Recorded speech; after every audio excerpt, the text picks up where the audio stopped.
ध्यायेदाजानुबाहुं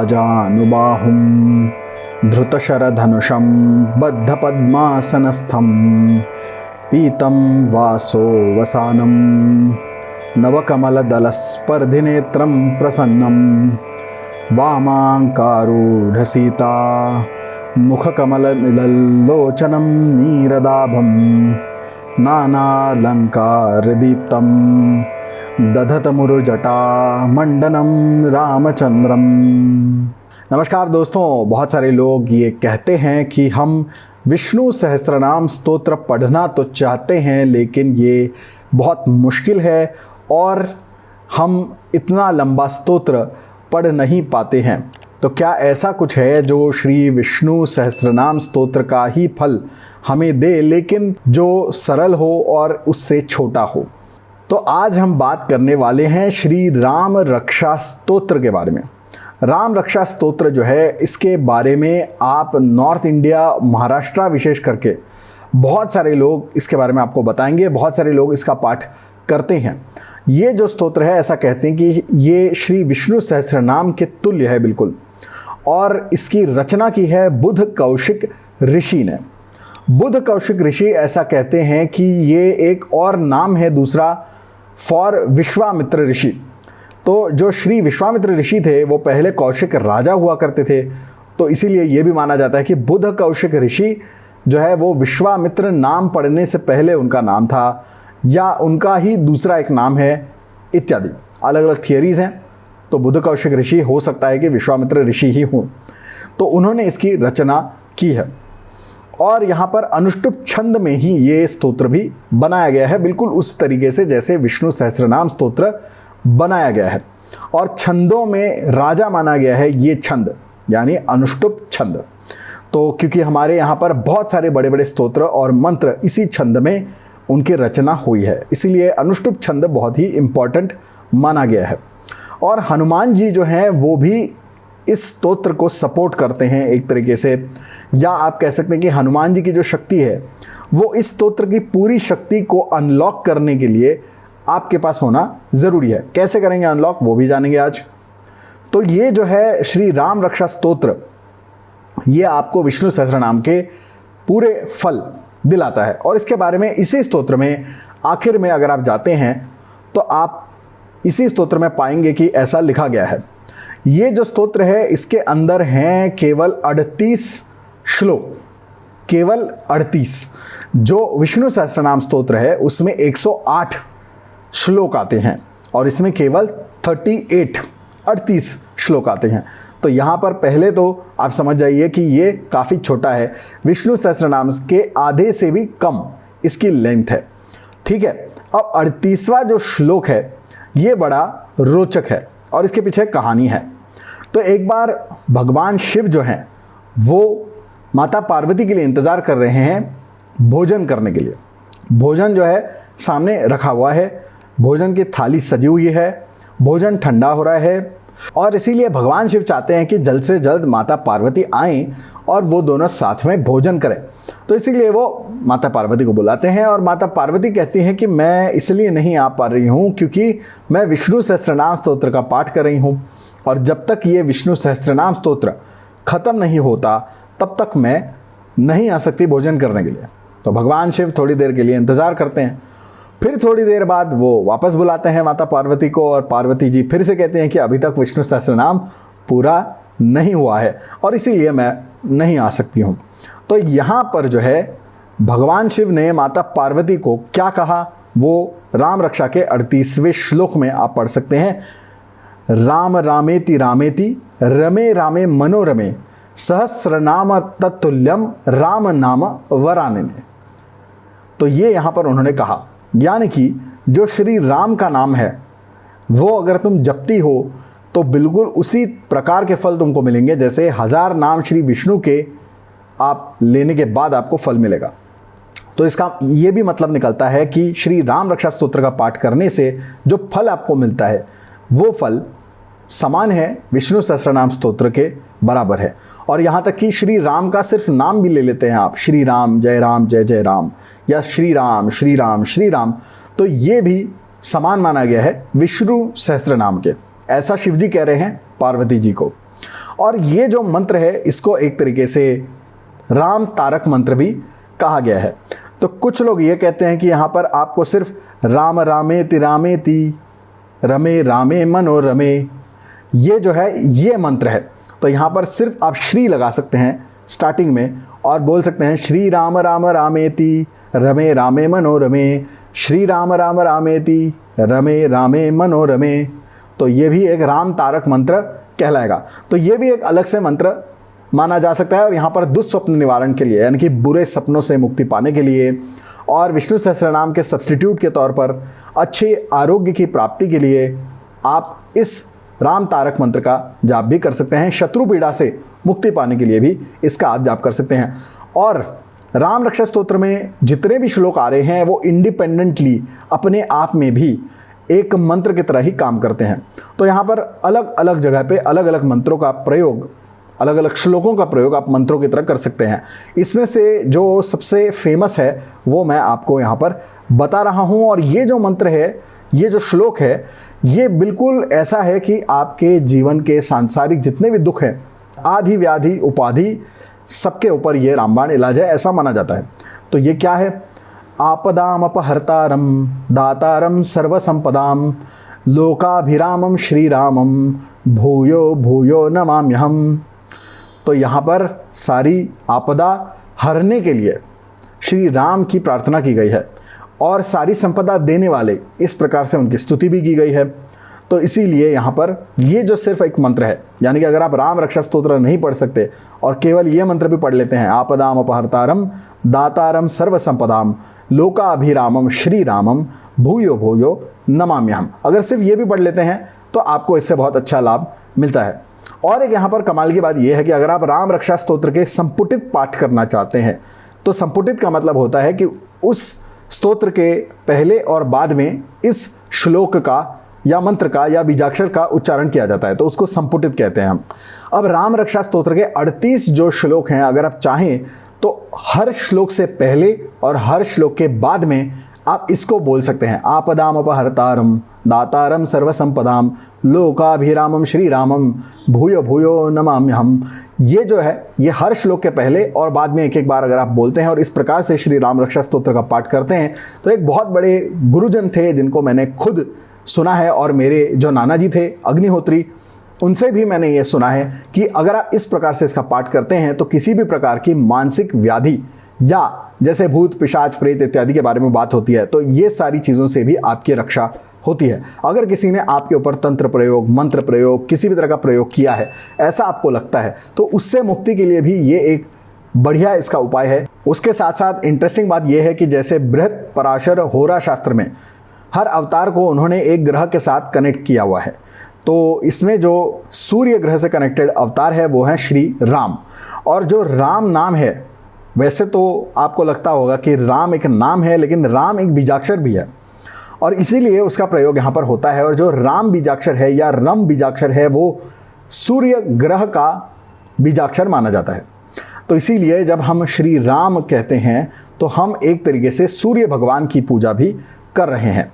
और इसीलिए आदित्य हृदय स्तोत्र का जो फल है वो भी आपको श्री राम रक्षा स्तोत्र पढ़ने से मिल जाता है, क्योंकि आप इनडायरेक्टली जो है वो सूर्य भगवान की ही पूजा कर रहे हैं। यहाँ तक कि जो आदित्य हृदय स्तोत्र है वो अपने आप में किसने पढ़ा था? वो पढ़ा था श्री राम जी ने ही। तो अगस्त्य मुनि ने श्री राम जी को ही बताया था और श्री राम जी स्वयं सूर्य की उपासना कर रहे हैं। श्री राम जी पराशर ऋषि के हिसाब से स्वयं सूर्य को ही सिंबलाइज कर रहे हैं और इसीलिए राम रक्षा स्तोत्र का आप पाठ करेंगे तो सूर्य का जो उपासना का फल है वो भी आपको मिलेगा। इसके साथ साथ यहाँ पर हनुमान जी का भी बहुत महत्व है। तो हनुमान जी का अगर गायत्री मंत्र आप पढ़ते हैं इस राम रक्षा स्तोत्र शुरू करने से पहले और राम रक्षा स्तोत्र खत्म होने के बाद, सिर्फ एक एक बार आपको पढ़ना है, हर श्लोक के बाद नहीं, एकदम स्टार्टिंग में और एकदम एंडिंग में एक एक बार आपको हनुमान गायत्री का जाप करना है। ओम अंजनी सुताय विद्महे वायुपुत्राय धीमहि तन्नो हनुमत प्रचोदयात। बस यही एक मंत्र आपको शुरू में एक बार, एंड में एक बार पढ़ना है। तो क्योंकि आप हनुमान जी का गायत्री मंत्र यहाँ पर पढ़ेंगे 2 बार, तो उसके वजह से ये राम रक्षा स्तोत्र संपुटित भी हो जाएगा। और उसके साथ साथ में क्योंकि आपने राम जी के जो प्रियतम हैं भक्तों में, उनकी आपने स्तुति करके पूजा करके राम रक्षा स्तोत्र का पाठ किया है तो राम जी विशेष रूप से आपको आशीर्वाद देंगे। उसका और एक लॉजिक ये भी है कि जो राम जी हैं वो सूर्य भगवान को रिप्रेजेंट करते हैं और जो सूर्य ग्रह होता है उसका जो सपोर्टिंग प्लैनेट है, मित्र ग्रह है, वो है मंगल। और जो मंगल ग्रह होता है उसके जो देवता माने जाते हैं वो है हनुमान जी। तो इसके लिए भी यहाँ पर हनुमान गायत्री का जाप आप कर सकते हैं। जो महाराष्ट्र से हैं वो रामदास स्वामी द्वारा रचा हुआ मारुति स्तोत्र भी पढ़ सकते हैं, जिसकी पंक्तियां हैं भीम रूपी महारुद्रा वज्र हनुमान मारुति। तो ये जो स्तोत्र है उसको भी आप पढ़ सकते हैं यहाँ पर पहले और बाद में। तो आप अगर ये करते हैं तो इससे आपको सूर्य और मंगल ये दोनों की शक्ति आपको मिलती है। सूर्य जो है वो आपको आरोग्य देता है, यश कीर्ति मान सम्मान प्रमोशन और पदोन्नति के साथ साथ इंक्रीमेंट रेज इत्यादि भी देता है।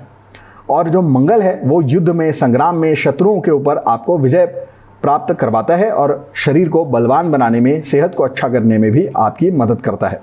सूर्य जो होता है वो आपके चक्षु यानी कि आंखों के आरोग्य के लिए भी अच्छा होता है।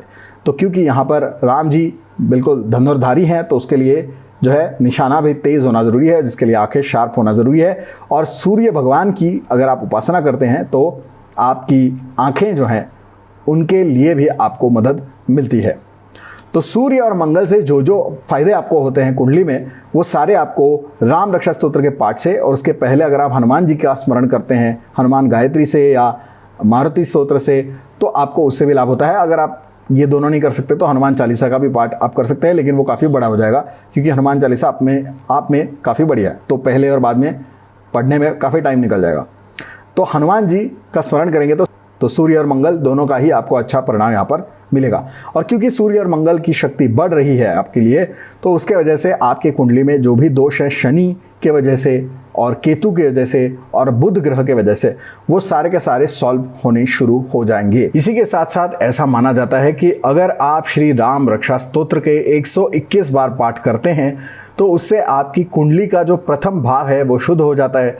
और इसी प्रकार अगर आप इसका पाठ करते रहते हैं लगातार तो धीरे धीरे करके आपके कुंडली के 12 जो भाव हैं वो सारे के सारे शुद्ध हो जाते हैं, यानी कि उससे संबंधित जितना भी प्रारब्ध दोष है वो सारा बैलेंस होना शुरू हो जाता है और आपके जीवन में अच्छी चीज़ें होनी शुरू हो जाती हैं। तो ये भी एक मान्यता है राम रक्षा स्तोत्र के बारे में।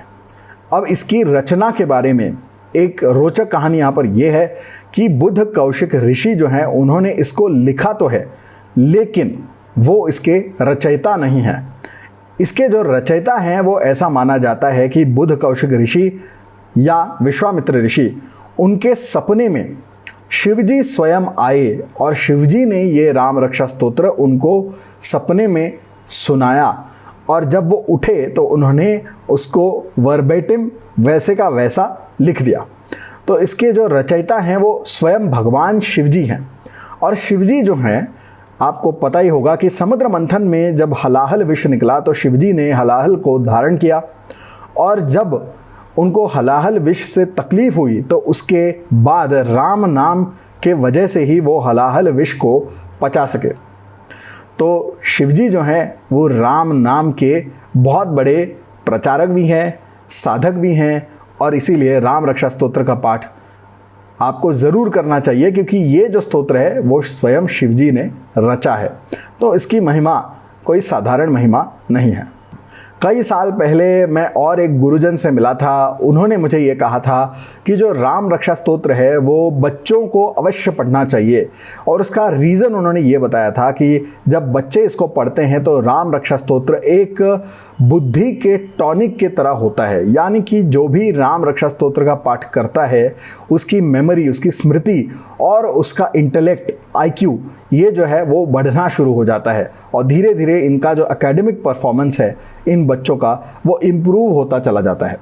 अब इस मंत्र में जो रचना है, इसके अंदर आने वाले जो बीजाक्षर हैं, इनके जो कंपन हैं वो ऐसे हैं कि वो आपके सहस्रार और आज्ञा चक्र पे सकारात्मक इम्पैक्ट करते हैं और इसीलिए ये स्तोत्र पढ़ने से आपकी बुद्धि को एक प्रकार का टॉनिक आप समझ सकते हैं। और इसीलिए आप अपने बच्चों से अगर करवाना चाहें कोई एक स्तोत्र तो वो राम रक्षा स्तोत्र हो सकता है।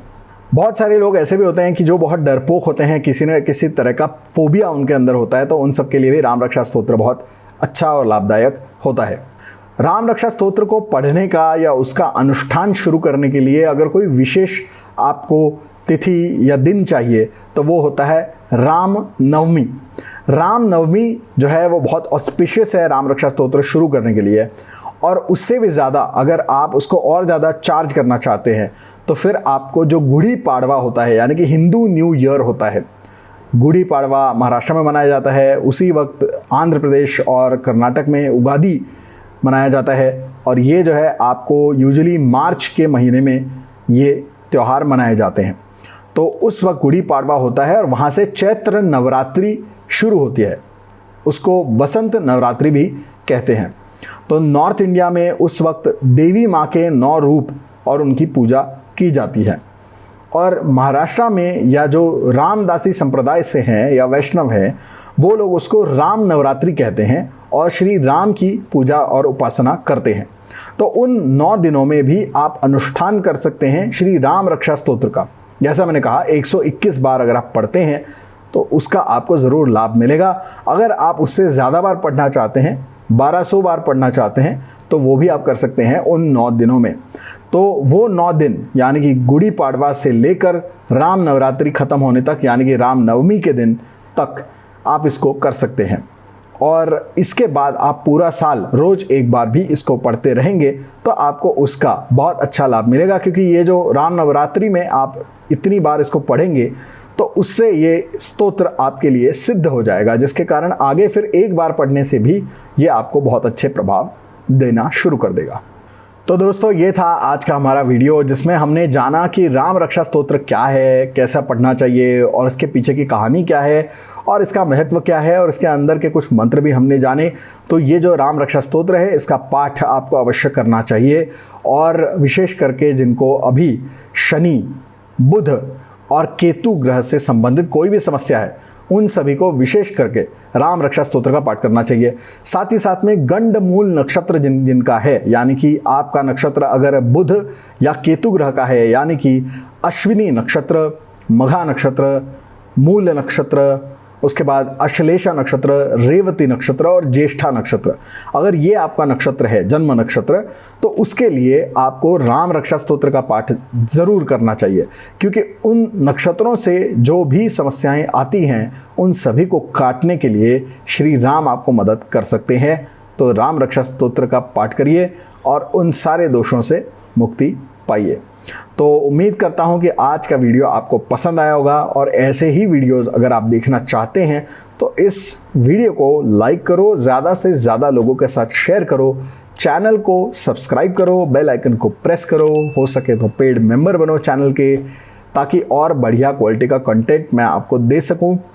और ज़्यादा से ज़्यादा स्तोत्र का पाठ करिए, क्योंकि इस चैनल का सबसे इम्पॉर्टेंट गोल यही है कि लोग मंत्र उपासना की तरफ आए, देवी देवताओं की उपासना की तरफ आएँ, और जो बाबा और गुरुजी, ये जी वो जी, और अलग अलग कल्ट और आश्रमों में जाके लोग फंस जाते हैं और तरह तरह की बातें करते हैं, वो सब छोड़कर आपको अपनी सनातन संस्कृति की तरफ, मंत्र उपासना की तरफ, भगवान और देवी देवताओं की उपासना की तरफ, शक्ति उपासना की तरफ वापस आना चाहिए। और ये इस चैनल का मुख्य उद्देश्य है। तो इसीलिए मंत्र का जाप करिए, उपासना करिए। अगर आप विष्णु सहस्त्र नाम नहीं कर सकते तो अब मैंने आपको एक अच्छा और आसान विकल्प उसके लिए दिया है। अगर आपको बुरी नज़र लगती है तो उसके लिए भी राम रक्षा स्तोत्र आप प्रयोग में ला सकते हैं। आपको सिर्फ एक लाल रंग का, प्लेन लाल रंग का धागा लेकर आना है, पीला और लाल रंग का भी हो सकता है। उसको आपको इस प्रकार इन 2 उंगलियों में और अंगूठे के बीच में पकड़ना है और श्री राम रक्षा स्तोत्र का 11 बार पाठ करना है। और उसके बाद ये जो धागा है उसको अपनी राइट हैंड की कलाई में या फिर अपने राइट हैंड के आर्म में, बाइसेप में उसको बांध लेना है। तो इससे भी आपकी रक्षा होने में आपको मदद मिलेगी। या फिर ये जो धागा है इसको आप अपनी गाड़ी पे भी बांध सकते हैं, तो ये जो है वाहन सुरक्षा के लिए भी प्रयोग में ला सकते हैं। तो राम रक्षा स्तोत्र का पाठ करेंगे तो राम जी आपकी रक्षा करेंगे। बहुत ही सिंपल है, ठीक है। तो चैनल को देखते रहो और मिलते हैं अगले वीडियो में और भी धांसू इन्फॉर्मेशन के साथ। तब तक के लिए may God bless you all.